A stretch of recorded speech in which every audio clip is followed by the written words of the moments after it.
الشكر علينا. Mudah-mudahan kita semuanya akan mendapatkan syafaatnya di yaumil akhir nanti. Mari kita awali ta'lim kita dengan membacakan suratul Fatihah. Kita niatkan dengan fadilah, kemuliaan dan barakah suratul Fatihah. Apa yang menjadi hajat kita, keinginan kita dikabulkan oleh Allah.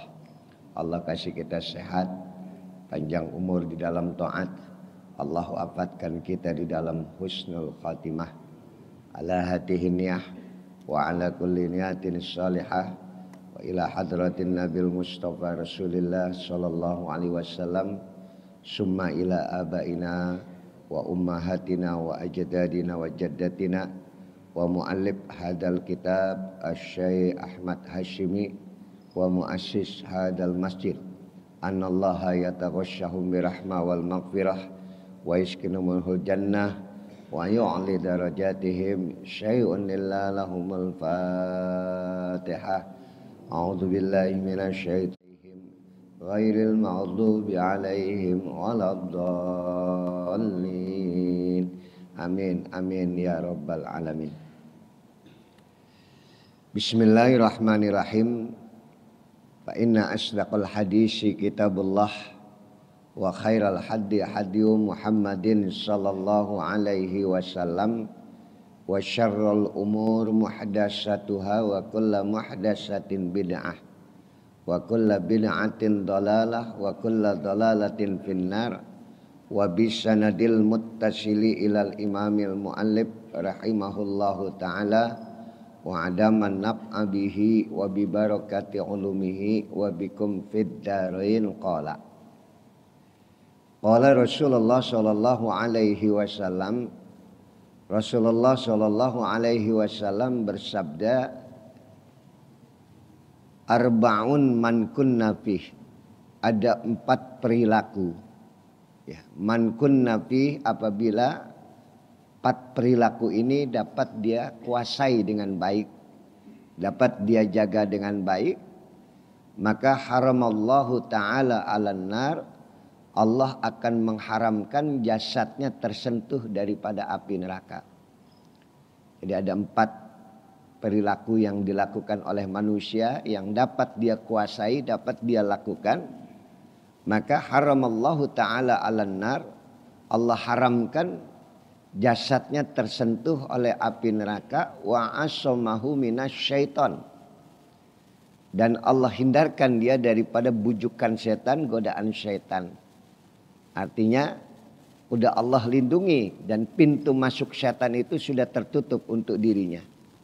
Ada 4, memang 4 ini agak susah ini Pak ya. Tapi kalau kita dapat kuasai, kita dapat jaga dengan baik, ada 2 keutamaan atau ada 2 fadilah, ada 2 hal yang kita akan rasakan. Yaitu yang pertama, tentunya Allah haramkan tersentuh kita dari api neraka dan setan tidak akan sanggup menggoda diri kita. Apa yang 4 tadi? Yang pertama kata Nabi adalah mammalakan nafsahu hina yarqab. Orang yang bisa menahan diri ketika di dalam keadaan senang. Kedua, malaka nafsahu hina yarhab. Orang yang bisa menahan diri ketika dalam keadaan takut. Yang keempat, yang ketiga, wahina yashtahi. Orang yang bisa menahan diri ketika punya cita-cita. Dan yang terakhir, malakan nafsahu hina yaghdab. Orang yang bisa menahan diri ketika dalam keadaan marah. Jadi 4 ini yang kita coba kaji pada pagi hari ini. Jadi siapa orang-orang yang dijaga oleh Allah? Orang-orang yang mendapatkan rahmat Allah, yang tidak akan tersentuh oleh api neraka dan tidak akan mungkin tergoda oleh setan. Yang pertama, menahan diri ketika dalam keadaan senang. Karena bagaimanapun juga hidup kita ini selamanya nggak akan senang. Ya, satu waktu akan hilang kesenangan yang kita dapatkan. Begitu juga tidak selamanya seseorang itu dalam keadaan susah dan sulit. Satu waktu kesulitan itu akan hilang.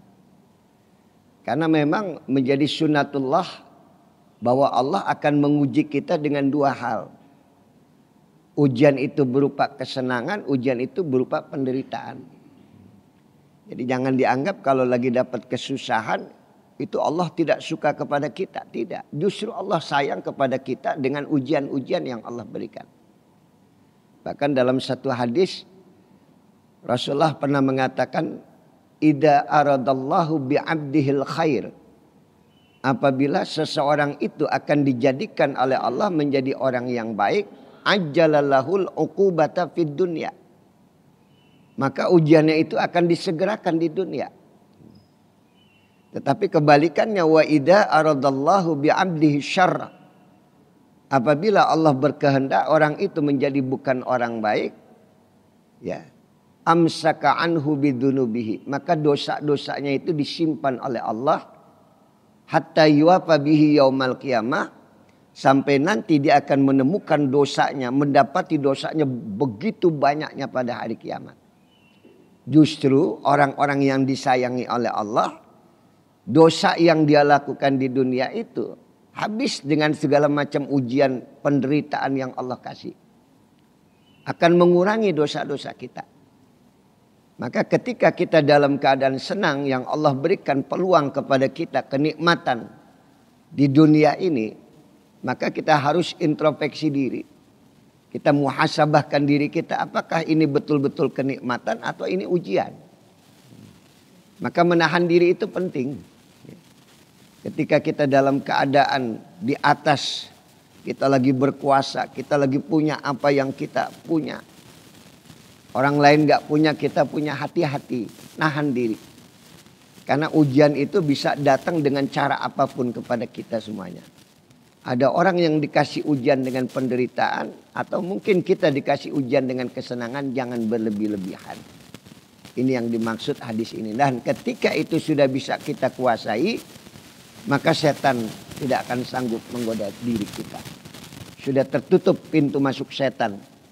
Karena orang yang gak bisa menahan diri gampang sekali tergoda oleh setan. Saat berkuasa apa saja dia ingin lakukan.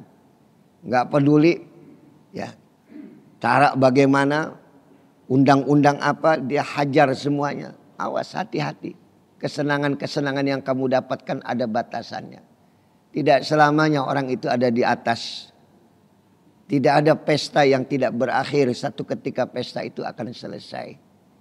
Dan menahan diri itu akan menjaga dirimu daripada api neraka dan daripada godaan setan. Ini yang pertama, Pak. Ya, bahasa saya sering saya katakan, kalau jadi orang kaya jangan kelihatan senangnya. Ketika menjadi orang miskin jangan kelihatan susahnya, jangan miskinnya. Orang miskin kelihatan. Tapi jadi orang miskin jangan kelihatan susahnya. Ya, Rasulullah itu tidak pernah memperlihatkan kesenangan dalam hidupnya berlebih-lebihan. Ya, kita kadang-kadang baru dapat sesuatu, kita merasa ini kenikmatan yang luar biasa, kita nggak punya empati terhadap lingkungan yang ada di sekitar kita.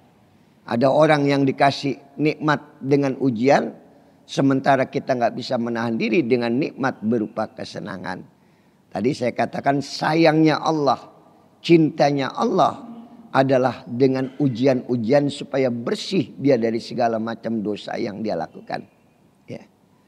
Nabi Ayub alaihi salam diberikan ujian oleh Allah dengan penderitaan. Karena dia pernah mendapatkan ujian dengan kenikmatan, satu waktu dihabiskan semua hartanya. Satu waktu dihabiskan semua kesehatannya. Jatuh dalam kemiskinan. Jatuh dalam penyakit yang luar biasa yang ditinggalkan oleh semua orang yang ada di sekitarnya. Inilah yang dapat dilewati oleh Nabi Ayub dengan ujian-ujian yang Allah berikan. Ini yang pertama. Yang kedua kata Nabi, malaka nafsahu hina yarhab. Orang yang tidak akan tergoda oleh syaitan dan haram neraka menyentuh dirinya adalah malaka nafsahu hina yarhab. Orang yang bisa menahan diri ketika dalam keadaan takut. Tadi dalam keadaan senang kita bisa menahan diri. Gak berlebih-lebihan. Dan ketika satu waktu Allah berikan rasa takut terhadap diri kita, kita bisa menahan diri. Ya, Rasulullah SAW itu tidak pernah takut untuk menjalani hidup tadi Pak. Dia bisa nahan diri. Ya. Walanabluwannakum bisyai'in minal khawf. Pasti kalian akan aku uji dengan rasa takut.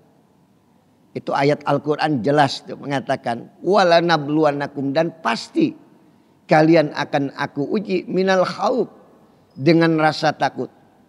Takut apa? Wal ju' wa naqsim minal amwal wal anfus was samarat. Allah berikan ujian dari rasa takut tidak bisa mendapatkan rezeki. Wa naqsim minal amwal, kehilangan harta. Wal anfus, kehilangan jiwa. Was samarat, gagalnya panen. Gagalnya bisnis yang kita jalani. Maka di akhir dari ayat ini dikatakan wabasyiris sabirin, berikan kabar gembira kepada orang-orang yang bisa menahan diri dalam keadaan takut. Dulu kiai saya di pondok pernah mengatakan, Pak, ini jadi pegangan santri-santri itu, berani hidup, tidak takut mati. Takut mati jangan hidup. Takut hidup mati saja. Itu slogan yang yang dipakai oleh Pak Kiai Sahal, ya, pendiri Pondok Gontor itu mengatakan, anak-anakku berani hidup, jangan takut mati. Ya, takut mati itu kalian nggak usah hidup, takut hidup ya mati saja. Ya kata-katanya muter di situ aja. Tapi di situ ada takkid, ada penguatan bahwa hidup itu tidak perlu ditakuti, harus dilewati. Takut kehilangan harta, ada Allah yang selalu bersama dengan kita. Ya. Nabi Ibrahim tidak ada punya rasa takut. Nah, kunci dari rasa takut itu adalah tawakal kepada Allah. Ya. Berserah diri kepada Allah. Ya. Nabi Ibrahim alaihissalam ngelihat kobaran api yang akan membakar dirinya. Dia nggak ada punya rasa takut sama sekali. Bahkan ketika malaikat nawari bantuan, perlu bantuan nggak Ibrahim? Sebentar lagi kau akan dilemparkan ke dalam kobaran api ini. Perlu bantuan enggak?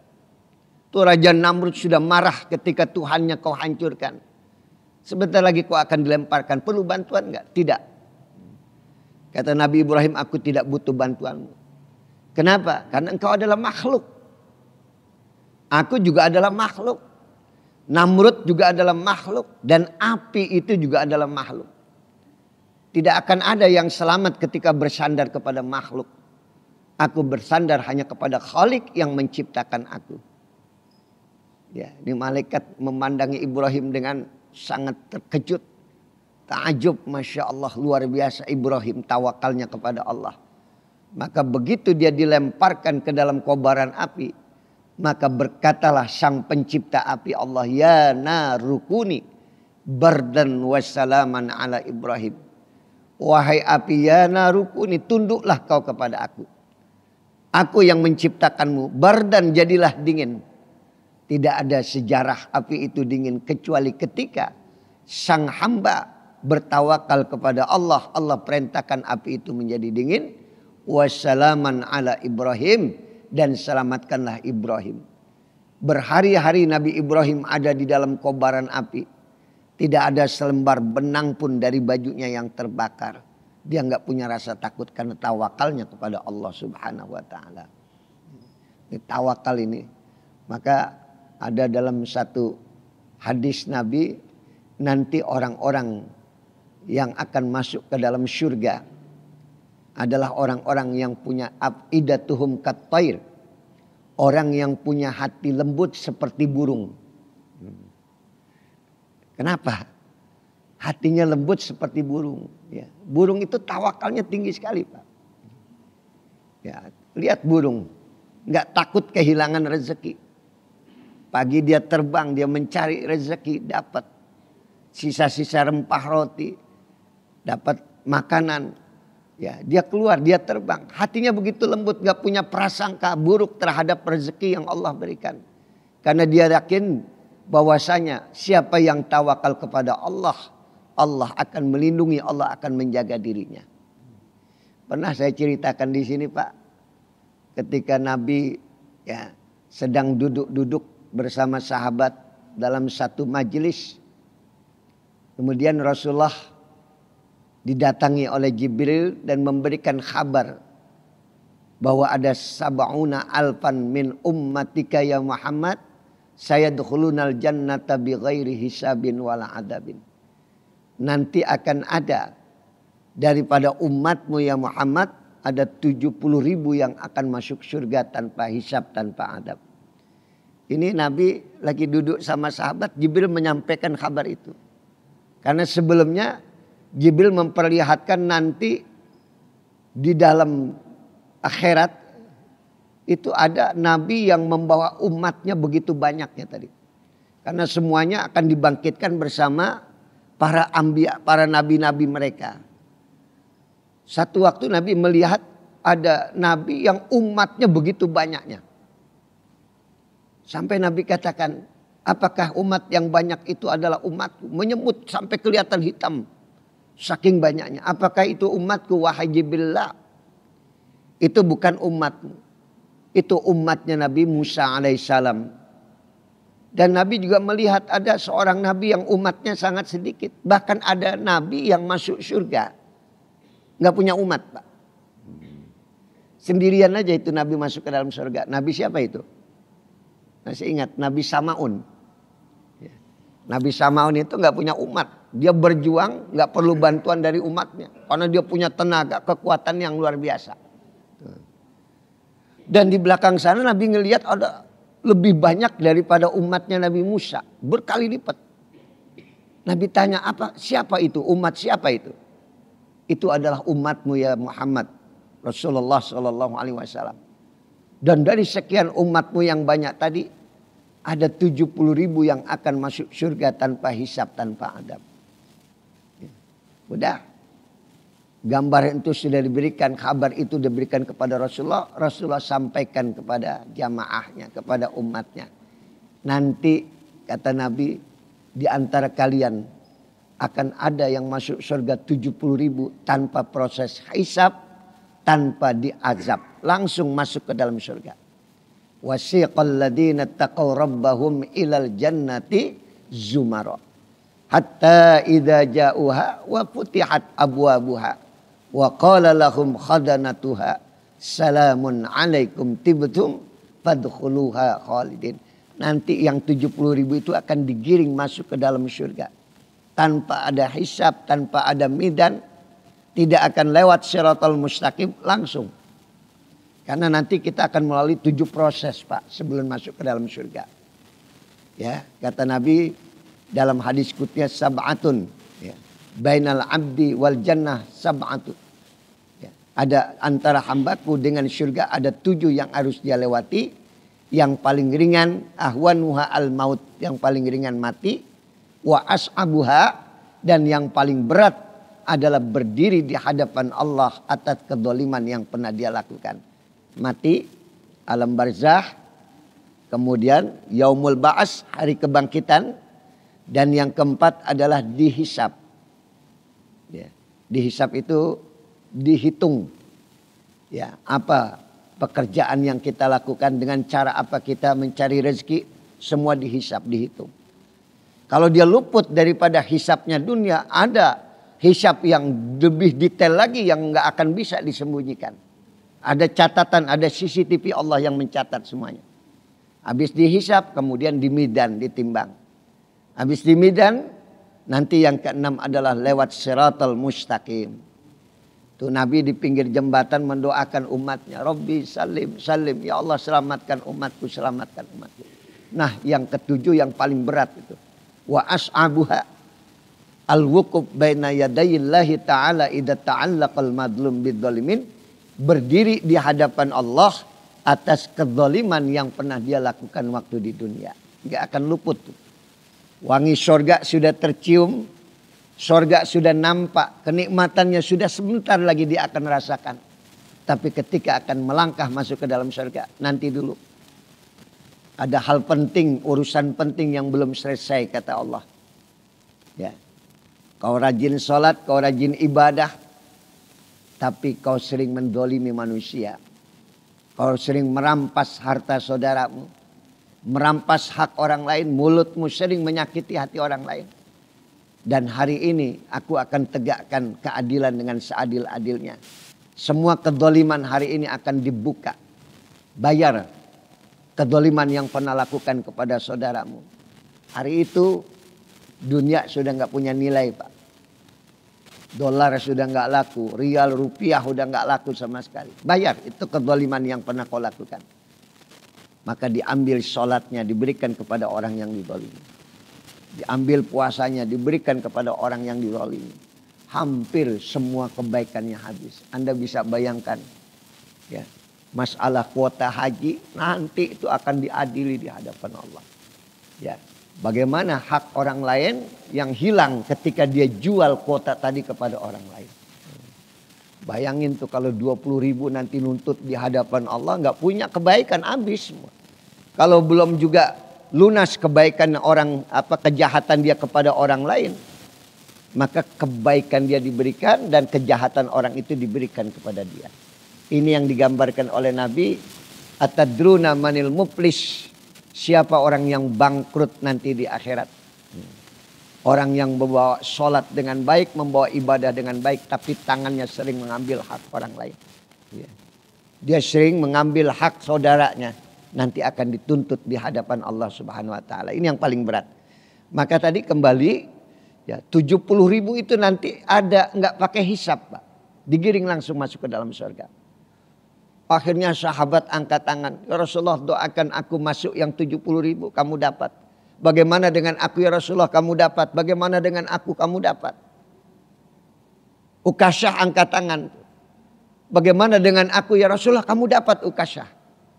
Di belakang Ukasyah, bagaimana dengan aku ya Rasulullah? Kata Rasulullah yang terakhir diambil Ukasyah tadi. Jadi kita nggak kebagian nih Pak. Saya cuma ngasih kabar aja ini. Ya, jadi 70.000 di zaman Rasulullah itu udah nggak ada lagi. Karena yang terakhir diambil Ukasyah. Yang di belakang Ukasyah merasa bersedih. Tiba-tiba Jibril turun kembali memberikan tambahan kuota. Diberikan kabar lagi, Muhammad Allah tambahkan lagi. Dari 70.000 setiap satu itu membawa 70.000 lagi. Jadi 70.000 kali berapa? 70.000. Kira-kira dapat nggak nih jamaah al-muhajirin? Dapat nggak? Insya Allah lah. Itu yang nyender ngajinya dapat nggak itu kira-kira? Dapat Pak, dapat apa enggak? Mudah-mudahan ya. Cuman kalau hitung-hitungan angka, ya 70.000 kali 70.000. Baru berapa itu? Sementara statement ini yang disampaikan oleh Rasulullah, hadis ini udah 14 abad yang lalu. Udah kebanyakan umat Nabi Muhammad sampai hari ini. Rasanya kalau hitungan angka kita nggak dapat. Tetapi sini ada, untungnya ada yang nanya ini. Mereka bertanya, manhum? Ya. Siapa sih mereka itu ya Rasulullah? Mendapatkan keistimewaan, dia akan masuk surga tanpa proses yang 7 tadi. Ya. Tanpa dihisap, tanpa dimidan, langsung digiring masuk ke dalam surga. Siapa mereka itu? Ini untungnya ada yang nanya Pak. Artinya ada sifat di sini. Kalau sifat ini ada pada diri kita, hitungan angkanya bisa hilang. Mereka bertanya, siapa itu ya Rasulullah? Nabi katakan, hum la yarkun wa la yastarkun wa la yatatayyarun wa 'ala Allah falyatawakkalun. Mereka yang 70.000 kali 70.000 adalah hum la yarkun, orang yang tidak pernah diruqyah. Wa la yastarkun, dan orang yang tidak pernah meruqyah. Wa la yatatayyarun, orang yang tidak percaya kepada burung. Wa 'ala Allah falyatawakkalun, kepada Allah mereka bertawakal diri. Apa artinya hum la yarkun? Orang yang enggak pernah diruqyah, orang yang enggak pernah berobat. Pak Haji pernah berobat Pak Haji? Ya enggak dapat Pak Haji. Hum la yarkun ini kalau tekstual ya. Secara tekstual mungkin orang yang enggak pernah berobat itu, ya kita kalau sakit berobat enggak dapat. Tapi sekarang kita lihat apa yang dimaksud hum la yarkun, yang enggak pernah berobat. Andai kata kita sakit Pak, kita berobat, jaminan sembuh enggak? Jaminan sembuh enggak? Enggak. Andai kata kita sakit, kita nggak berobat, bisa sembuh nggak? Bisa. Jadi yang ngobatin kita siapa? Allah. Jadi seakan-akan kita nggak berobat, tawakal kepada Allah. Jadi begitu kita datang ke dokter, lagi mana dokter bisa menyembuhkan kita? Dokter aja nanya, kok Bapak sakit apa? Ya kan? Maka dianalisa tadi oleh dokter, oh ya secara medis Bapak sakitnya ini. Ini obatnya, insya Allah mudah-mudahan Allah menyembuhkan obat ini. Itu hanya wasilah perantara. Fa idza maritu fahuwa yashfi. Apabila aku sakit, Allah yang menyembuhkan aku. Tapi ikhtiar wajib buat kita. Nah ini yang mesti dirubah. Hati kita, mindset kita. Bahwa yang ngobatin kita itu bukan makhluk. Kita tawakal kepada Allah. Yang memberikan kesembuhan kepada diri kita. Makanya diseakan-akan itu adalah orang yang gak pernah berobat. Nabi Musa. Ketika mendapatkan Taurat. Dia mau turun dari Tursina. Perutnya melilit. Pak. Ya Rob, sakit aku ya Allah. Allah katakan Musa. Itu ada pohon. Kau makan daunnya. Ya. Dimakan oleh Nabi Musa. Turun sampai di bawah sakit lagi Pak. Tadi di atas sudah sembuh. Dia naik lagi ke atas. Dia makan daun itu lagi gak sembuh. Sampai Nabi Musa tanya. Ya Allah kenapa ini tidak menyembuhkan daun ini. Tadi sembuh. Yang menyembuhkan itu bukan daun itu Musa. Tapi aku yang menyembuhkan kamu. Kamu makan daun itu tanpa izin aku. Main makan aja. Izin dulu. Paham di sini Pak ya. Fa idza maritu fahuwa yashfi. Apabila aku sakit Allah yang menyembuhkan aku. Di sini intinya tawakal tadi. Jadi ketika kita ke dokter tawakal. Berapa banyak pejabat orang-orang hebat yang berobat ke Singapura, berobat ke Malaysia. Berobat ke luar negeri, dokter yang paling hebat, yang paling canggih rumah sakitnya. Lengkap peralatannya, enggak sembuh. Kalau dia enggak tawakal kepada Allah. Ya, harus bertawakal. Maka ini yang menjadi ahli surga. Yang kedua, hum la yastarqun. Orang yang enggak pernah mengobati orang. Jadi orang yang enggak pernah merasa berjasa kepada orang lain. Ini kalau ini secara tekstual bukan kontekstual Pak ya. Berarti dokter nggak ada yang masuk surga itu. Ngobatin terus semua. Maksudnya apa? Ketika Anda mengobati seseorang. Sembuh atau tidak serahkan kepada Allah. Bukan ilmu Anda yang membuat itu menjadi hebat luar biasa. Serahkan semuanya kepada Allah. Dan yang terakhir yang ketiga. Hum la yatatayyarun. Orang yang tidak percaya kepada toir. Toir itu burung. Ya, artinya apa tadi? Mistik. Ya. Orang yang percaya kepada burung. Ya, artinya orang percaya kepada dukun. Simbol mistik itu burung itu tadi. Ya. Jadi Anda nggak boleh datang ke paranormal, ke dukun. Percaya kepada hal-hal yang berbau mistik tadi. Karena tawakalnya kepada Allah bukan kepada manusia. Ya. Makanya di ujungnya wa 'alallah falyatawakkalun. Kepada Allah lah mereka bertawakal diri. Inilah orang yang akan masuk surga tanpa hisab, tanpa adab. Semua urusan dia serahkan kepada Allah. Tawakal. Kita nggak pernah tahu apa yang bakal terjadi di depan hidup kita nanti. Ya, besok, lusa itu bukan wilayah kita. Wilayah kita yang kita kuasainya saat ini. Bahkan hari ini nggak semuanya bisa kita kuasai. Serahkan semuanya kepada Allah. Sambil kita berusaha, faida adamta fatawakkal 'ala Allah. Kalau kamu sudah melakukan sesuatu, berbuat sesuatu, hasilnya bukan kamu yang menentukan. Allah. Inilah yang menjadi ahli surga tanpa hisab, tanpa adab. Yang kedua. Yang ketiga kata Nabi, orang yang tidak akan tergoda oleh godaan syaitan dan tidak akan tersentuh oleh api neraka adalah malaka nafsahu hina yashtahi. Orang yang bisa menahan diri ketika punya cita-cita. Tadi yang pertama, menahan diri ketika dalam keadaan senang. Yang kedua, menahan diri ketika dalam keadaan takut, tawakal kepada Allah. Enggak perlu ketakutan itu menyelimuti diri kita. Enggak punya rasa takut Nabi kita Muhammad berdakwah. Dimusuhi, diintimidasi karena Allah selalu dia jadikan sandaran dalam hidupnya. Nah yang ketiga, menahan diri ketika dalam keadaan punya cita-cita. Ya, makanya ada dalam Islam, ajaran dalam agama kita, sholat apa tadi? Istikharah. Ketika Anda punya cita-cita, jangan dianggap nih cita-cita kita ini udah paling yang terbaik buat diri kita. Tidak. Tanya dulu sama yang punya waktu. Kan cita-cita itu ada di depan, bukan di belakang. Apa yang kita cita-citakan di depan itu kita nggak pernah tahu bakal terjadi apa. Tanya kepada yang punya waktu. Minta petunjuk kepada yang punya waktu. Allah selalu bersumpah terhadap waktu. Wal asri wad duha wal fajri. Ya, waktu kita nggak bisa kuasai kecuali saat ini, detik ini. Maka diperintahkan kita untuk sholat istikharah.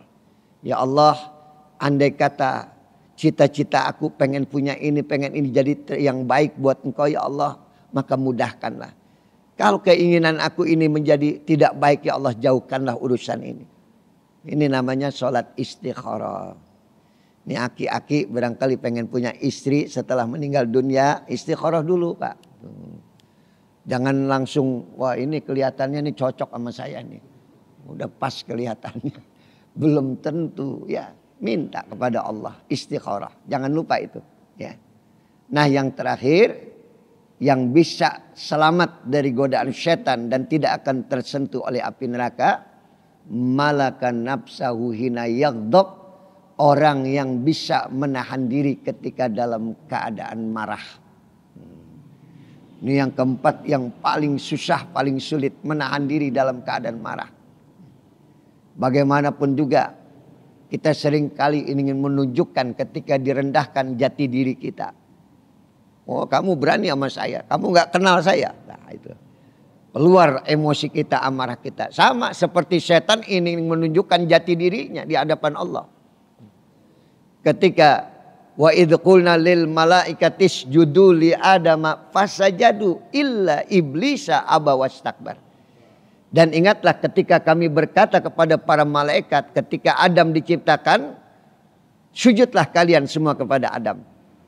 Arti sujud di sini bukan sujud ya sampai kita seperti sholat, hormat kepada Nabi Adam. Ini Adam aku ciptakan, hai semua malaikat sujud kalian. Illa iblis, iblis nggak mau sujud, dia tunjukkan tuh jati dirinya. Gimana aku bisa sujud kepada Adam ya Rabb? Aku diciptakan khalaqtani min nar wa khalaqtuhu min tin. Aku diciptakan dari api sementara Adam diciptakan dari tanah. Unsur api lebih tinggi daripada unsur tanah. Marah setan. Dia tidak mau sujud. Ternyata salah. Jadi makhluk yang pertama kali menggunakan nalarnya, akalnya itu iblis, Pak. Dia berpikir kalau unsur api itu lebih tinggi daripada unsur tanah, maka dia membantah perintah Allah. Dia tidak mau sujud kepada Adam, padahal salah. Cara berpikirnya salah. Unsur tanah lebih tinggi daripada unsur api. Tanah sifatnya tergesa-gesa dan menghancurkan. Lihat tanah. Sifatnya itu nggak tergesa-gesa. Apabila bibit benih kita tanam, dia nggak langsung tumbuh, Pak. Diolah dulu oleh tanah. Ya, pantas nggak? Ini yang sering nanam pohon nih, Pak Haji nih pasti tahu betul. Ini tanah di Jonggol sama tanah di Priuk pasti berbeda. Maka tanah itu mengolah tadi dengan baik tadi. Pantas nggak ini benih ini tumbuh? Kalau memang pantas, maka keluarlah tunas. Tunas terus merambah naik. Pantas nggak keluar ranting, pantas nggak keluar daun, pantas nggak keluar. Lama prosesnya itu, Pak. Api langsung menghanguskan. Tapi tanah menyuburkan, memberikan dampak manfaat. Itulah manusia. Diciptakan dari tanah, akan kembali ke tanah. Tanah memberikan kebahagiaan, kenikmatan buat yang hidup. Maka kita pun sama. Kita diciptakan dari tanah, punya nilai seperti tanah yang menumbuhkan, menyuburkan, memberikan kebahagiaan kepada orang-orang yang ada di sekitar. Maka terusirlah setan. Kenapa? Karena nggak bisa nahan diri ketika dalam keadaan marah. Maka setan pun akan menggoda siapa yang gampang marahnya, aku masuk. Ya. Lihat pangkat yang ada di pundak kita, yang melekat di pundak kita, harta yang ada di rumah kita, membuat kita lebih daripada yang lainnya sehingga gampang marah ketika kita direndahkan oleh orang lain. Bahkan ketika kita salah pun kita tidak mau ngaku salah. Karena ada yang nempel di pundak kita. Karena ada harta, kekayaan yang berlimpah yang kita miliki. Kita merasa lebih tinggi daripada yang lainnya. Padahal tadi di awal saya katakan yang tinggi akan turun. Nabi itu punya onta, Pak. Adbat nama ontanya. Satu waktu ketika ontaknya dikalahkan oleh orang Badui.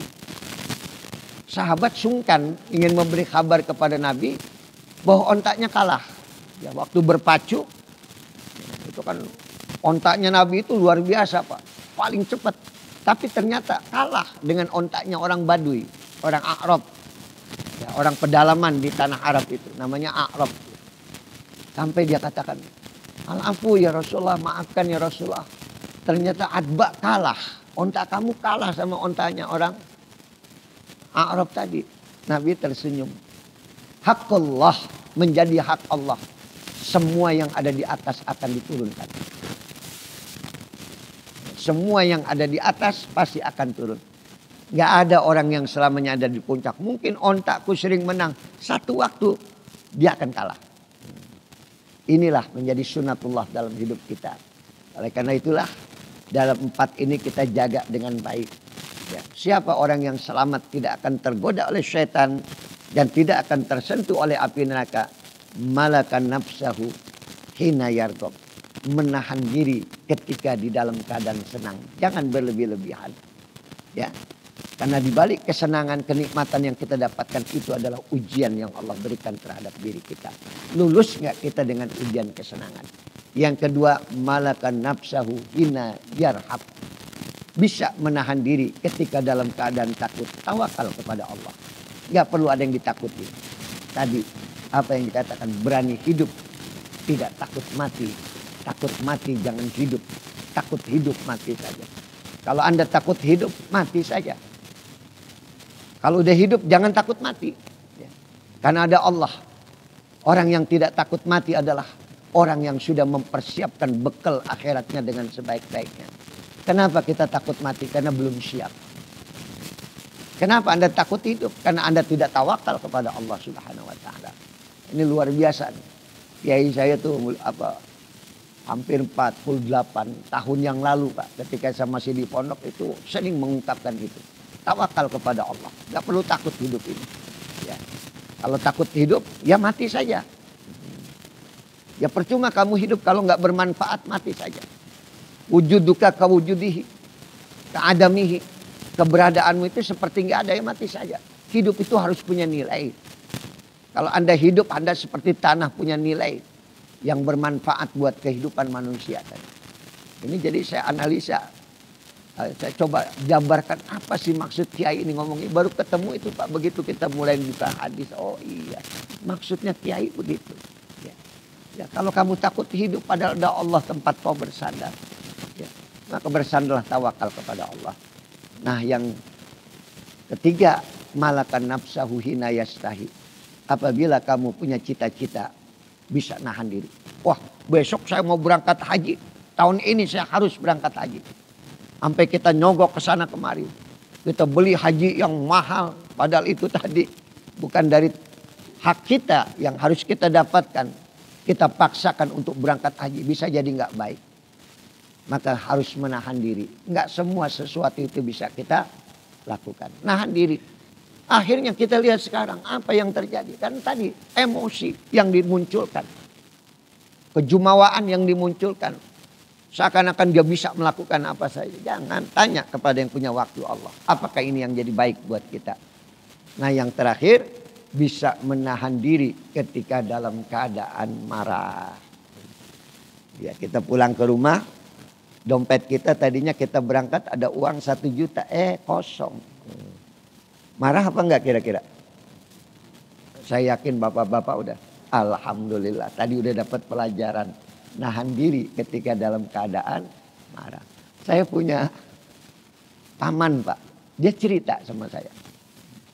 Rupanya dia dari bisnis tanah. Alhamdulillah dapat fee. Itu duitnya diumpetin di bawah tempat tidur. Rupanya dia lupa kalau naruh duit itu di bawah tempat tidur. Ada sebulan 2 bulan. Nggak lama dia ingat ada duit saya di bawah tempat tidur. Ya, akhirnya dia masuk kamar, dia masuk ke kolong tempat tidur. Itu istrinya di pintu nanya, ada apa ya? Enggak ngomong aja ada apa? Enggak, kata dia. Emang dia ngumpetin. Akhirnya dia cari, nggak ada, hilang. Sampai ada apa sih? Ngelihat duit nggak? Saya selipin di bawah tempat tidur. Kok naruh duit di bawah tempat tidur? Iya, mama ngelihat nggak? Ngelihat. Mana? Ini udah jadi gelang kalung. Nah, itu nahan diri ketika dalam keadaan marah. Masya Allah ya. Mudah-mudahan nih ujian-ujian yang Allah berikan kepada kita dengan kesenangan. Ya, ini dapat kita lewati. Rasa takut juga merupakan ujian dari Allah. Wallah a'lam bishawab. Hadis yang kita baca tadi diriwayatkan oleh Hakim. Ya. Ada yang ditanyakan? Pas ya? Pas semuanya. Alhamdulillah nih jamaah al-muhajirin ini luar. Ada itu. Ya silakan Pak.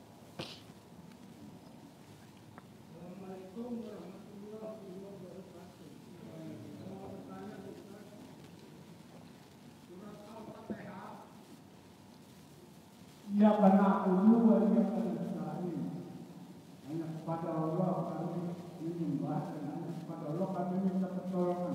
Jadi maksudnya hanya minta kepada Allah pertolongan. Ya. Tidak boleh meminta kepada manusia. Ya, udah. Itu aja Ustaz. Ya. Cakep. Ya, cakepnya ya. Iya, kaknya itu domir mukhatab. Jadi yang diajak bicara itu ada di depan kita. Iya kak, kepada engkau ya Allah. Artinya Allahnya ada di mana itu? Di hadapan kita. Wa iya kak, dan kepada engkau ya Allah. Kami mohon pertolongan. Anda bayangkan. Di masjid sana ada orang baca Fatihah. Berarti Allahnya ada di depannya. Kita di sini baca Fatihah. Allah ada di depan kita. Allah tidak terikat dengan waktu dan tempat. Ya, beda sama kita. Kita makhluk hidup ini masih terikat dengan dimensi waktu dan tempat. Allah enggak. Dimanapun Allah ada. Ya, Anda sholat dimanapun tetap kalimat yang keluar iya kak, kepada engkau Allahnya ada di hadapan kita.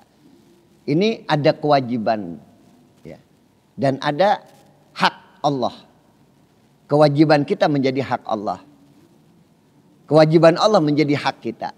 Ini dua. Iya kak, kepada engkau ya Allah kami menyembah. Berarti kewajiban kita.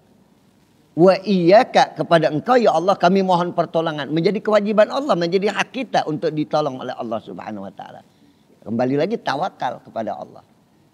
Jadi sama orang lain boleh nggak kita minta tolong? Itu wasilah.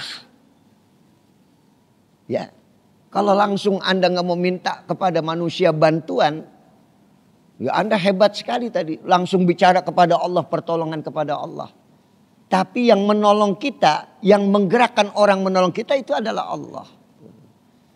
Itu hanya apa tapi wasilah saja, perantara saja Pak. Tapi semua hak itu ada pada Allah.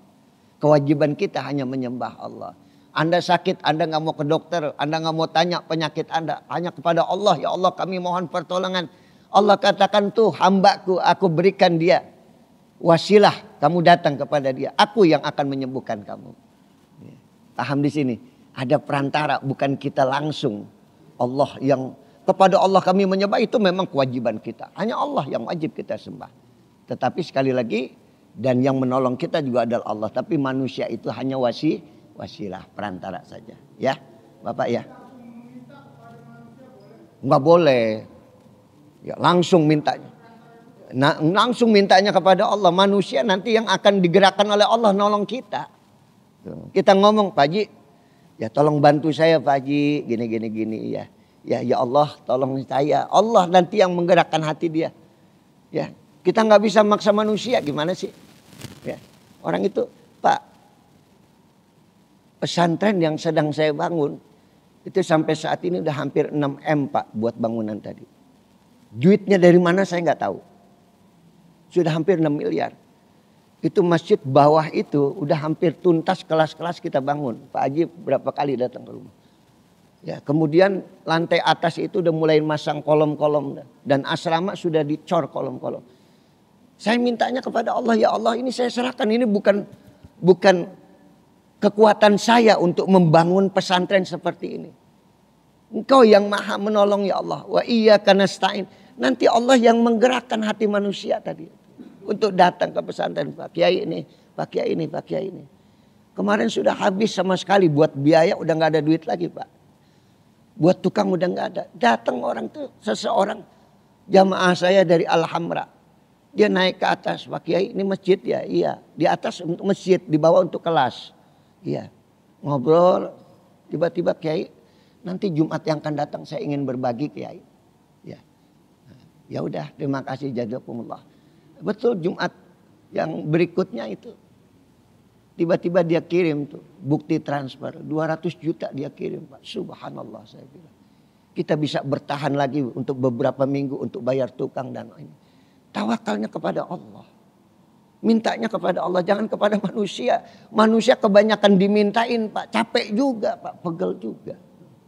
Tapi Allah semakin kita minta pertolongan kepada Allah, Allah nggak akan bosan-bosan memberikan pertolongan kepada kita. Tapi tadi sebelum minta pertolongan kepada Allah, sembah dulu kewajiban kita. Iyyaka na'budu.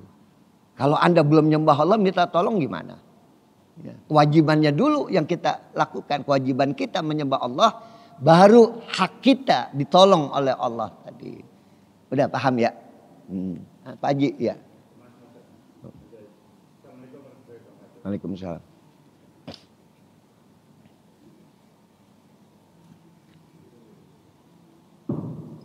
Masih berkait kita tertarik bahwa kita harus bisa menahan dari kita. Sedangkan menahan kita itu merupakan suatu harapan yang memberi semangat untuk kita. Kalau kita bisa menahan kita, berarti kita menahan kebaikan. Itu gimana Pak? Terima kasih. Assalamualaikum. Kalau tidak ada cita-cita, tidak ada hidup Pak. Ya, semua orang punya cita-cita pengen punya istri cantik. Ya, udah cantik kaya, ya kan. Udah kaya pengertian, kan begitu. Ya, semua orang punya cita-cita pengen anak jadi dokter, pengen anak jadi insinyur, itu cita-cita. Berarti menahan diri bukan mengungkapkan atau melakukan cita-cita, bukan itu yang dimaksud Pak. Cita-cita itu ada di depan, bukan di belakang. Yang punya waktu di depan itu bukan kita, Allah. Maka jangan pernah memaksakan cita-citamu harus terjadi. Karena waktu yang ada di depan kita itu akan menentukan apakah cita-cita itu jadi baik atau buruk buat kita semuanya. Maka tanya dulu kepada yang punya waktu Allah. Minta petunjuk kepada Allah. Ya Allah, saya ingin nanti berangkat haji tahun ini. Ya Allah, berikan kemudahan ya Allah. Allah katakan jangan tahun ini. Tahun yang akan datang itu yang terbaik buat kamu. Yang menentukan Allah bukan kita. Anda harus tanamkan cita-cita. Harus itu. Ya. Tapi tadi kita nggak boleh memaksakan. Makanya menahan diri. Memaksakan itu harus terjadi buat diri kita. Karena tadi memaksakan diri dengan apa? Cita-cita yang harus terjadi. Harus ini. Dia tidak, bahkan pendapat manusia pun dia abaikan. Pendapat orang ahli pun dia abaikan. Allah aja dia abaikan, dia tidak istikharah dulu. Rusak semuanya. Jadi bukan nggak boleh ya cita-cita itu. Yang tidak boleh adalah apa tadi? Memaksakan diri. Tanya dulu kepada yang punya waktu, Allah Subhanahu wa ta'ala. Udah paham ya Pak ya? Harus punya cita-cita. Ya. Ini yang udah pada duda-duda punya cita-cita punya istri lagi nggak? Hah? Iya. Iya. Iya, nahan diri artinya jangan gini Pak. Wah, besok saya begini, saya harus begini, saya begini. Bukan itu. Simpan cita-cita kita. Biarkan Allah yang menentukan mana yang terbaik tadi. Tapi tetap ikhtiarnya wajib. Ya, ikhtiar harus tadi. Ya, ya Allah, saya pengen ini, pengen ini. Tapi banyak orang yang nggak bisa nahan diri dengan cita-cita gini Pak.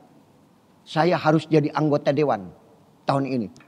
Nyobok sana kemari. Cara bagaimana dia ambil suara orang. Ini yang rusak. Saya harus jadi pejabat. Dia menjilat kepada penguasa seperti ini. Karena cita-cita tadi. Jadi buruk buat dia. Nahan diri. Jadi bagus gak ini buat kita? Jadi baik gak ini buat kita? Lihat Pak.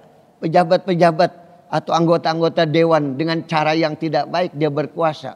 Gak jadi kebaikan buat dia. Karena dia merasa mumpuni, dia merasa mampu melakukan apa yang bisa dia lakukan yang akhirnya tidak jadi kebaikan buat diri kita. Nanti kita diskusi lagi nih Pak Haji. Yang terpenting tadi ya menahan diri ketika punya cita-cita. Jangan sampai kita beranggapan apa yang ada di benak kita, di pikiran kita itu yang jadi terbaik buat kita. Kebaikan itu milik Allah. Tanya kepada Allah yang punya waktu. Wallah a'lam bissawab. Ya, mudah-mudahan pelajaran kita hari ini bermanfaat buat kita semuanya. Mari sama-sama kita baca kafaratul majlis. Subhanakallahumma bihamdika asyhadu an la ilaha illa anta astaghfiruka wa atubu ilaik. Sinapsi wa iyyakum bittaqwallah. Wassalamualaikum warahmatullahi wabarakatuh.